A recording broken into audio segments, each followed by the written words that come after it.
కీర్తనల గ్రంథం 9వ అధ్యాయం. నా పూర్ణ హృదయంతో నేను యెహోవాను స్తుతించెదను. యెహోవా, నీ అద్భుత కార్యములన్నిటినీ నేను వివరించెదను. మహోన్నతుడా, నేను నిన్ను గూర్చి సంతోషించి హర్షించుచున్నాను. నీ నామమును కీర్తించెదను. నీవు నా పక్షమున వ్యాజ్యమాడి నాకు న్యాయము తీర్చుచున్నావు. నీవు సింహాసనాసీనుడవై న్యాయమును బట్టి తీర్పు తీర్చుచున్నావు. కాబట్టి నా శత్రువులు వెనుకకు మళ్ళుదురు. నీ సన్నిధిని వారు జోగిపడి నశింతురు.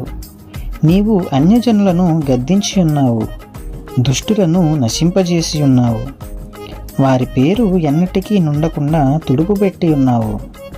శత్రువులు నశించిరి, వారు ఎన్నడూ నుండకుండా నిర్మూలమైరి. నీవు పెళ్లగించిన పట్టణములు స్మరణకు రాకుండా బొత్తిగా నశించెను. యెహోవా శాశ్వతముగా సింహాసనాసీనుడై ఉన్నాడు. న్యాయము తీర్చుటకు ఆయన తన సింహాసనమును స్థాపించి ఉన్నాడు. యెహోవా నీతిని బట్టి లోకమునకు తీర్పు తీర్చును. యథార్థతను బట్టి ప్రజలకు న్యాయము తీర్చును. నలిగిన వారికి తాను మహా దుర్గమగును. ఆపత్కాలములలో వారికి మహాదుర్గమగును.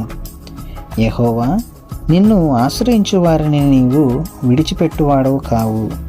కావున నీ నామం ఎరిగిన వారు నిన్ను నమ్ముకొందురు. సీయోను వాసి అయిన యెహోవాను కీర్తించుడి. ఆయన క్రియలను ప్రజలలో ప్రచురము చేయుడి. ఆయన రక్తాపరాధమును గూర్చి విచారణ చేయనప్పుడు బాధపరచబడు వారిని జ్ఞాపకము చేసుకొనుము. వారి మొర్రను ఆయన మరువడు. నేను నీ కీర్తి అంతటిని ప్రసిద్ధి చేయుచు సీయోను కుమార్తె గుమ్మములలో నీ రక్షణను బట్టి హర్షించునట్లు యెహోవా నన్ను కరుణించుము. మరణద్వారమున ప్రవేశించకుండా నన్ను ఉద్ధరించువాడా, నన్ను ద్వేషించువారు నాకు కలుగజేయు బాధను చూడుము. తాము త్రవ్విన గుంటలో జనములు మునిగిపోయిరి. తాము ఒడ్డిన వలలలో వారి కాలు చిక్కుబడి ఉన్నది. యెహోవా ప్రత్యక్షమాయను, ఆయన తీర్పు తీర్చి ఉన్నాడు. దుష్టులు తాము చేసుకున్న దానిలో చిక్కియున్నారు. దుష్టులను దేవుని మరచు జనులందరూ పాతాళమునకు దిగిపోవుదురు. దరిద్రులు నిత్యము మరువబడరు. బాధపరచబడు వారి నిరీక్షణాస్పదము ఎన్నటికి నశించదు. యెహోవా లిమ్ము, నరులు ప్రబలకపోవుదురుగాక.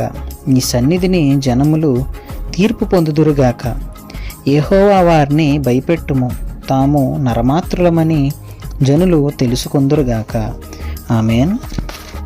ఈ యొక్క 9వ కీర్తనలోనండి దేవుడు చేసినటువంటి అద్భుత కార్యములను గూర్చి, ఆయన యొక్క నామమును గూర్చి, అదేవిధంగా అన్యజనులను ఏ విధంగా గద్దిస్తారు అని, అదేవిధంగా ఆయన న్యాయమును బట్టి తీర్చే తీర్పును బట్టి ఆయన ఉండే పక్షమును, ఆయన తీర్పు తీర్చే వైపు గురించి, ఆయన న్యాయానికి తీర్పు తీర్చేవాడుగాను, ఆయన యొక్క పిల్లలను మరణద్వారము ప్రవేశించకుండా వారిని ఉద్ధరించేటట్టుగాను, ఆయన యొక్క రక్తాపరాధం గురించి, ఇంకా ఆయన యొక్క సన్నిధిని జనులు తీర్పు పొందుదురు అని చాలా చక్కటి మాటలు వివరించారు. కాబట్టి ఈ 9వ అధ్యాయము మనకు ఎంతగానో ఆశీర్వాదకరము. కాబట్టి కొద్ది మాటలు దేవుడు మన వినికిడిలో దీవించునుగాక. ఆమేన్. God bless you all. Thank you for watching the video.